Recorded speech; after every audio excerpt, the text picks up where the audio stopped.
Let's get real. Welcome to TBC Today. This podcast features friends in and around the Triad Baptist Church community. Hear encouraging real-life stories from our weekly guests and inspiring insights from our host, Pastor Rob. To learn more about Triad Baptist Church in Kernersville, North Carolina, visit us online at tbcnow.org. Well, welcome to this episode of TBC Today. We're excited to have Tim Wall here as our guest. If you are a member or you attend Triad Baptist, you know he's the most versatile member of our church. And if you don't attend here, you definitely need to visit just to meet Tim on a Sunday morning. Tim grew up in Greensboro, Kernersville area. He's been married for 34 years. You don't even look like you could. It's almost 35 now. 35 years. Yeah. 4 kids. Of course, Tim is an adopted parent, foster parent as well. You served as a long-term care chaplain for a while. You've worked in Christian publishing for a while. You've done a little bit of everything and is a great servant here at our church. So it's excited to have you here. So, Pastor Rob, let's get the conversation started. All right, we're going to turn over the sands of time, and we're going to begin to time this. And so, Tim, thank you for coming today. Yeah, we appreciate it so much. I'm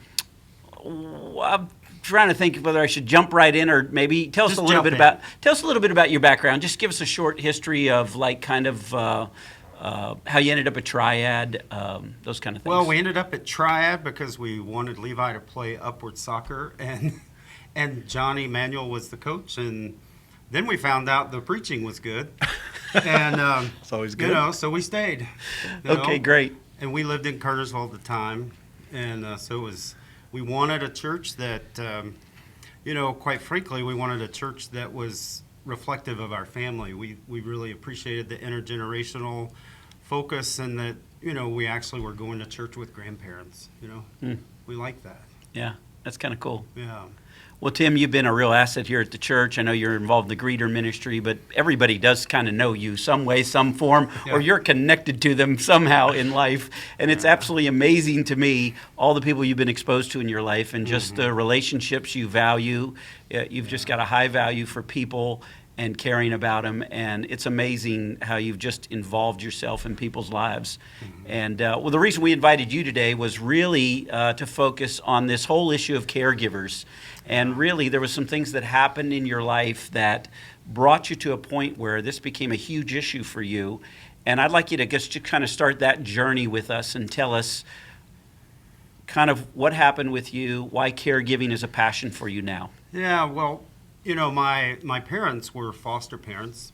I had 2 biological brothers, and then I had 16 foster brothers and sisters. Shirley, Sandy, Meg, Gordon, Buster, Paige, Jill, Beulah, Cliff, Wendell, B, Roger, Jackie, Penny, Jason, and Peter.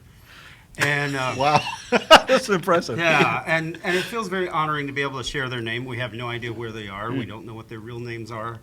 It was all very closed, but they were part of our family. Took them to church. We grew up in church. I remember, we always were involved with my grandparents, and there were grandparents that were in the church that my mom adopted, and so we were always involved with family, and it was the type family where the church was, the center part of life. And so caregiving was certainly ingrained, from the very beginning, and being an advocate, was ingrained, especially. Back in the late 60s, early 70s, there weren't a lot of, adoption was all secret, and, foster care was very, very minimal, at that point. And so in adoption and foster care, where are you at now with that? What do you have? Well, we did foster prior to our journey to Levi, which was in China. As a special needs little guy with a cleft lip, cleft palate. That was in 2005. And then with our niece's baby in 2011, so we have 30-year-old biological twins and a 17-year-old and a 10-year-old. Wow. It's incredible. Yeah. It's a long journey as a parent. Yeah, it's a real mind stretch, I'll tell you. We can we've been invited to Faithful Friends, the senior ministry, but we'd be the only ones that have to get a babysitter for our own kids, not grandkids. Yeah, that's great. Okay, kind of jump into really like with your mom and kind of what this journey brought you to today, and tell us about that. Well, my dad died in 1985. So, of course, that's 37 years ago, a long time. And so my mom had been a single parent. Bring that picture out. Let them see that. My mom had been a single parent. My younger brother was 12. And, that's their wedding picture back in 1953 in the parsonage at Good News Baptist Church in Madison. But so, she'd been a widow, for a long time. And as we progressed, through the years, it became evident that, there was certainly dementia and some things creeping in, to her life. So we had to modify her living situation, sell the house, and move into independent senior living. And, in the back of my mind, I always knew there was going to be an event that would prevent her from being independent anymore, at some level. And it ended up, she had a really bad bout of sepsis, and that really took her to a lower level, and she had to go into a nursing home here in Kernersville. And that was about 2018 when that happened. And, I remember some of those things, like the stories you had to drive over there in the middle of the night, or the oven was left on. Yeah, all kinds of things that you went through. Yeah, she burnt the Pop-Tart in the microwave, so then we had to take the microwave out because somebody snuck into the apartment and burnt that Pop-Tart. So she just declared he wasn't there, and she didn't. Yeah. But did she want to continue to live independent, or was that something you kind of had to take away from her? She was okay, really, at that point, because, the blessing of dementia was she really, God really worked in her life to create a sense of joy. Everybody remembered her smile, enjoyed her smile. She was always pleasant. We were very thankful for that, because with dementia, there are so many different levels of dementia or Alzheimer's that your loved one may not be pleasant, may not be, easy to get along compliant. with. Yeah. And my mom was compliant. I feel like God really blessed us in that, even in that journey. But one of the things about the burnt Pop-Tart was, God, in this journey, even though she's the one going through it, she's the one struggling with dementia, many times how we are able to respond reflects more about our own journey. Our own journey in faith, our own journey in our relationship with the Lord, as well as how we see ourselves and our self-image and self-worth in the Lord, and our relationship with our parents, especially, sometimes a spouse, but especially with a parent. That's how I relate right now, because she was always, my mom, always, regardless of what mental state she was in, she was always my mom, And you just have to learn how your relationship, has to change. You don't always correct her, if she says something wrong. You don't always, you just redirect if she's going down, the hallway, and you want her to come back. It's, you just kind of, you get into a go with the flow mentality, because validation is really important for their sense of trust, in who you are. And I think that many times extinguishes some of the anxiety, because she did have anxiety, and medication did help with that. But that was so you became, though you in essence became the caregiver. What was it like reversing the roles of you being the caregiver to your parent? Yeah. Well, how sometimes she wasn't always compliant, but she never was ugly about it. But I feel like the Lord did provide some inspirational moments, because I would say, I know you don't like if you don't like what I'm doing, it's your fault, because you taught me everything I know. And she'd kind of chuckle and, move on, but my mom was a very strict lady. No ifs, ands, and buts about it. And she knew, I think she knew that to the very day she died, But she was compliant. She really was. But transitioning into that caregiving role, you have to look at the situation differently, and your expectations change, and Give me an example. well, from the very beginning, you realize she can't do a checkbook. The checkbook is out of her reach. She, you go down the path of realizing maybe some things you can do to accommodate her independence longer. Like, a remote became a disaster. Would screw up her TV all the time.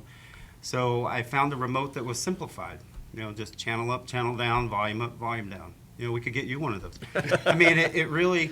I mean, Of course, it made a big difference. she couldn't drive either, right? So you're Well, yeah, the car became transportation- unrepairable. And she was good with that. My older brother took her to get groceries some and as long as possible. And that became, getting groceries, walking up down the aisle. She'd want to read everything, and that really was therapeutic. Yeah.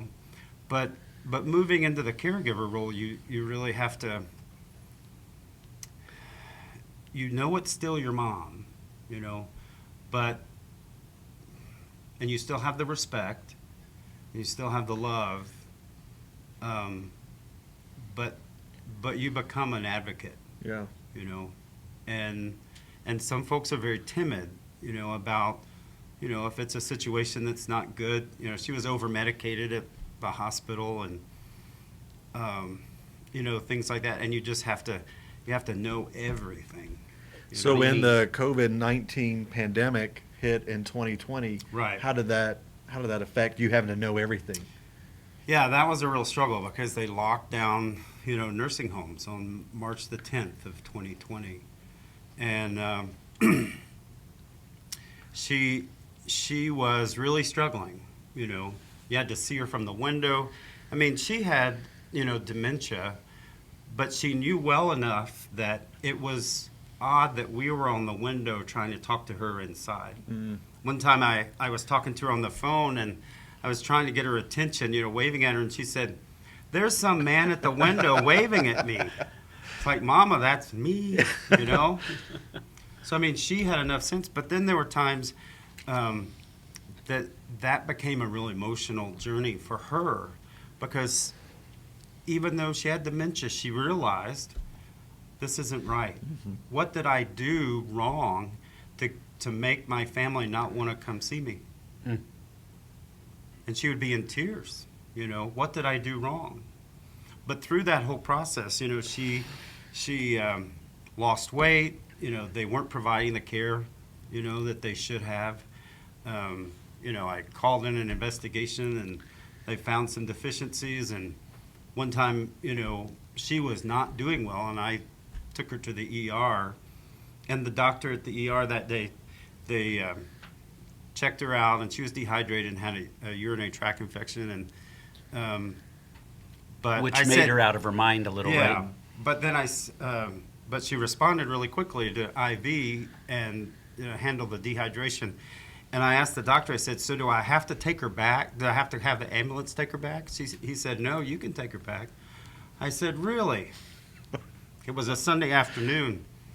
And I don't think there was one particular beautician in the church that was willing to give her a perm that day, because they weren't allowing anything like that. So I took her over there, to get a perm and get her hair fixed, then brought her to our house. We had dinner, and it was like night and day, that contact.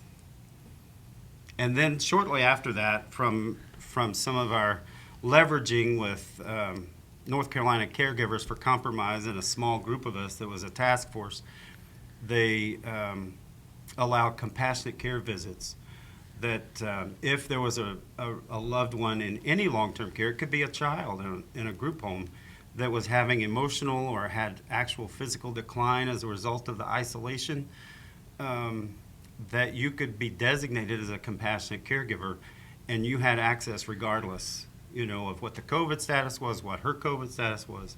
And so that began in September, and it really helped, tremendously. Is that something that took you a couple months to accomplish, or Yes. is that? That's when, Lieutenant Governor Dan Forrest at the time had, he read my mom's story on the Senate floor of the North Carolina legislature.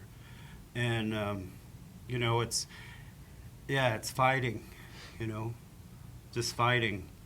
And, By the way, do you, as you look at that, just the one experience for you to fight for your mom, the advocate, but do you now see the implications of it that's been far-reaching? Oh, yeah. All the people you've been able to create that for. Yeah, I still work with families every week, whether it's in a hospital setting or another nursing home, whether there's inadequate care, staffing issues, speak up. There's no, they're not going to kick your loved one out because you're a paying customer.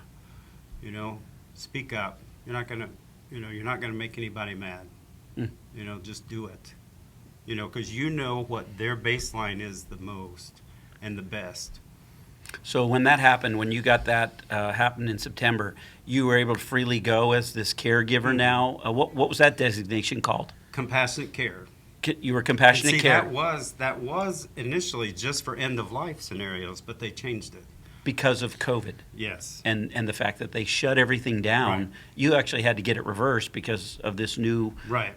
virus that was going through. Yeah. So, but there were, before COVID, I mean, a lot of the, the therapy and the options, there's the story of, Wayne Thompson came in and did an interview, with me and my mom in the nursing home.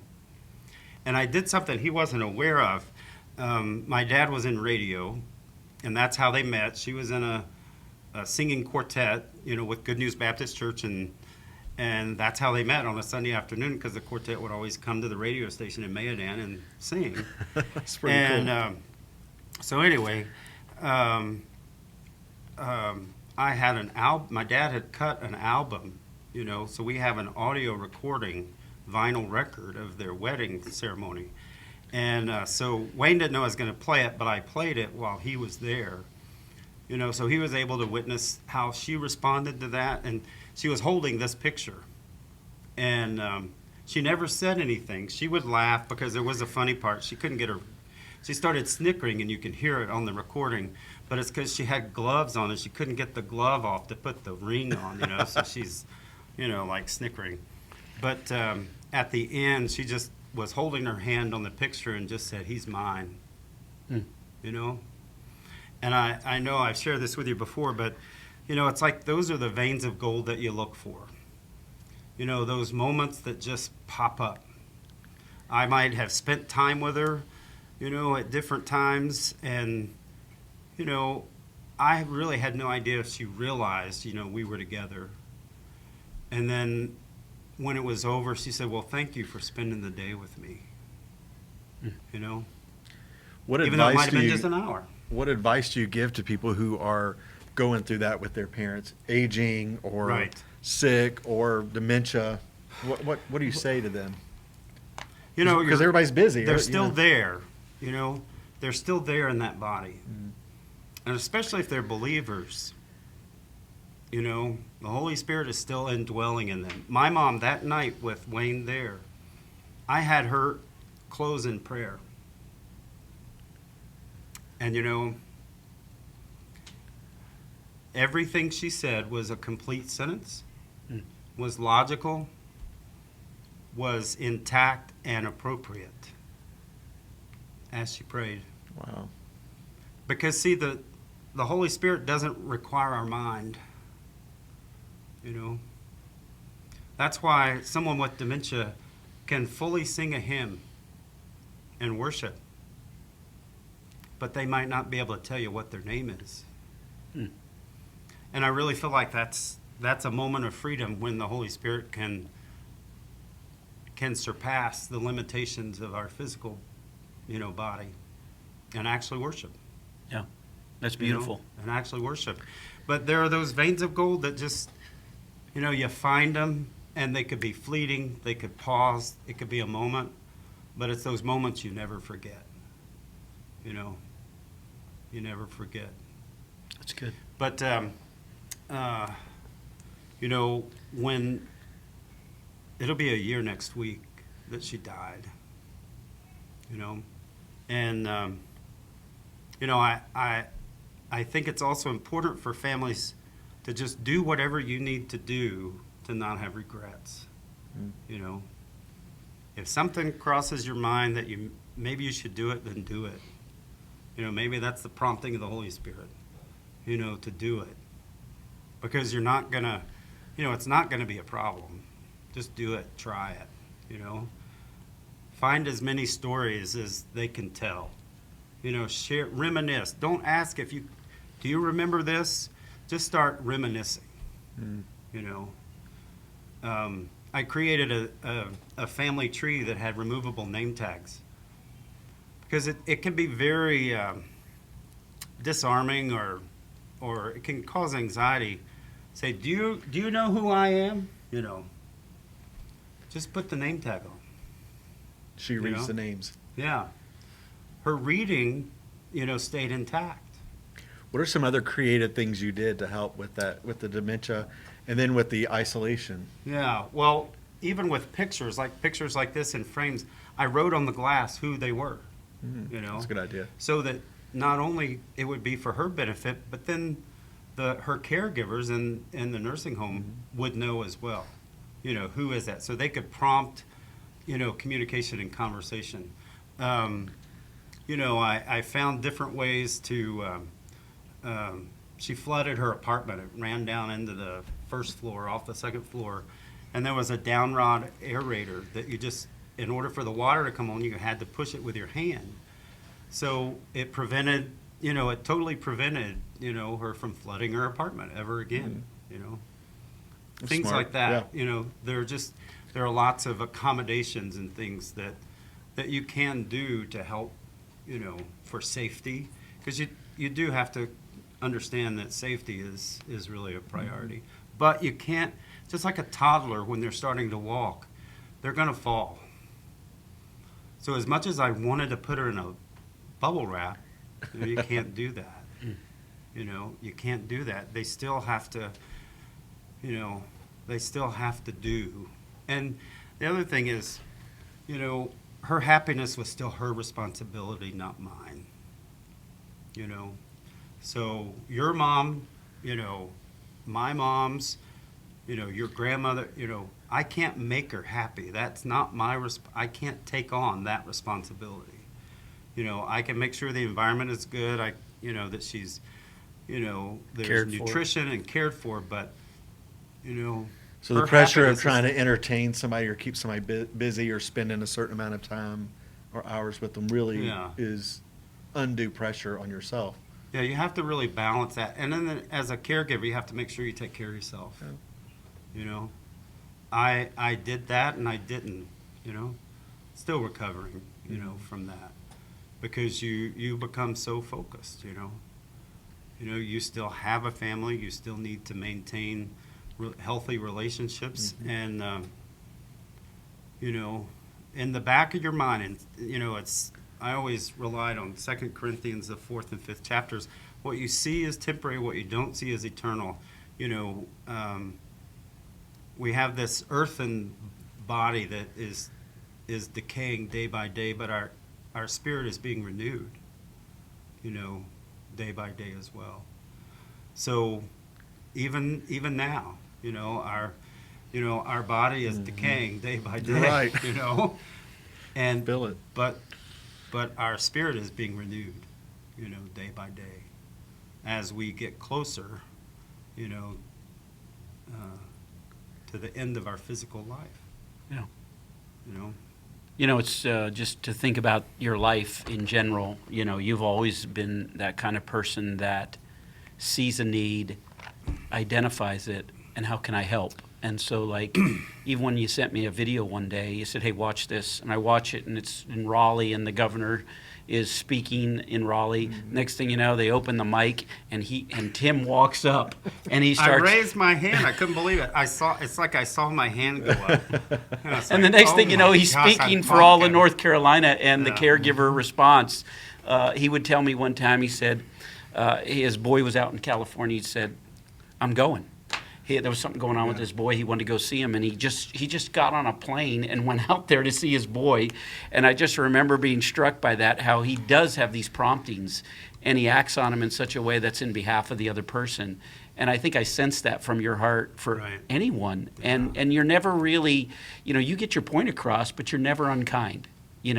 I think you could let your tongue go and be very unkind because you feel so much frustration, but you always guard that a little. You make your point, but I think you're careful to be how you address people. And I've always admired that about you. And just this caregiving just makes sense to me because it's just another outflow of the care you have for people. Right. It is a challenge, and there's, it hurts me when I see churches marginalize, generational folks, because Satan would just as soon have, a senior, as a 16-year-old. Mm-hmm. It doesn't matter. It doesn't matter. And, God never called us to retirement. That was invented by the federal government,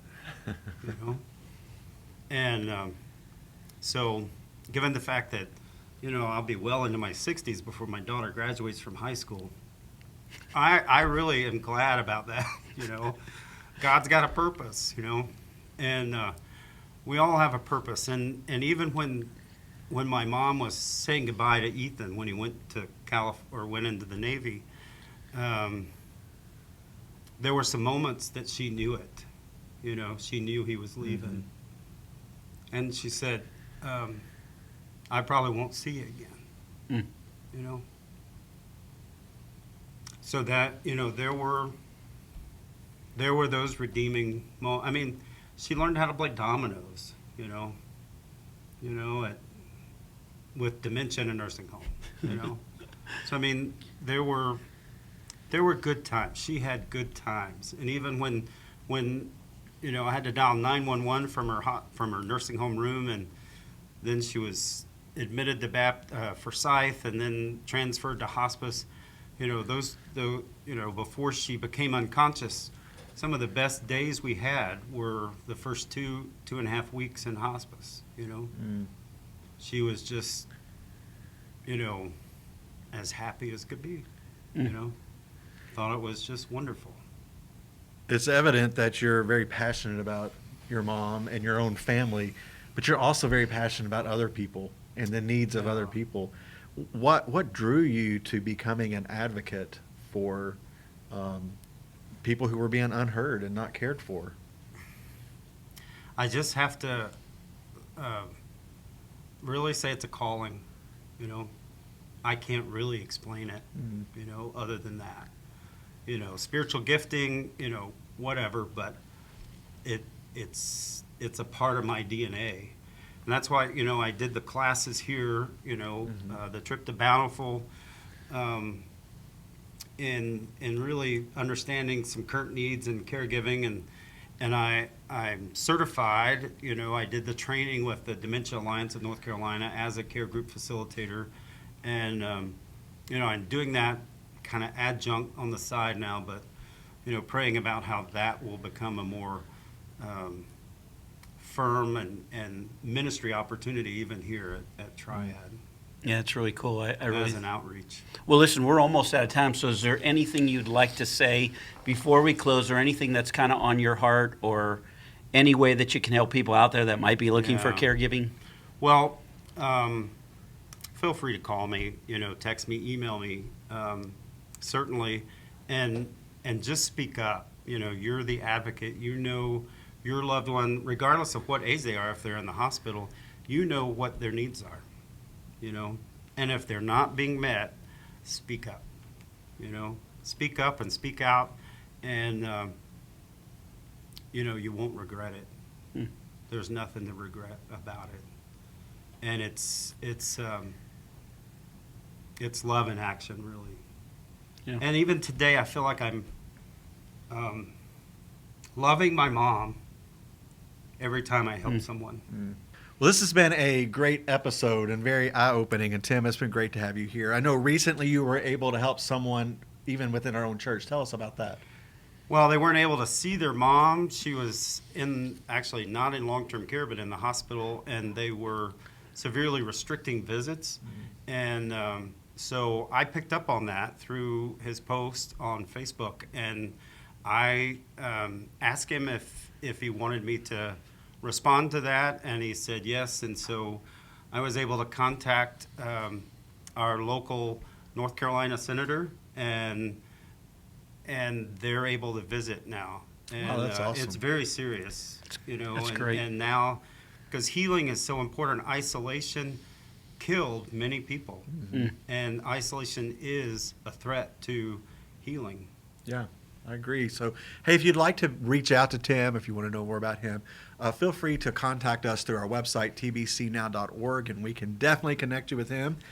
We hope you enjoyed this episode. It was great. Thank you. If you liked it, make sure that you do like it and share it with a friend and send us a comment. We'd love to hear some feedback. Pastor Rob especially wants to know what you think about the vest he's wearing today. So let us know.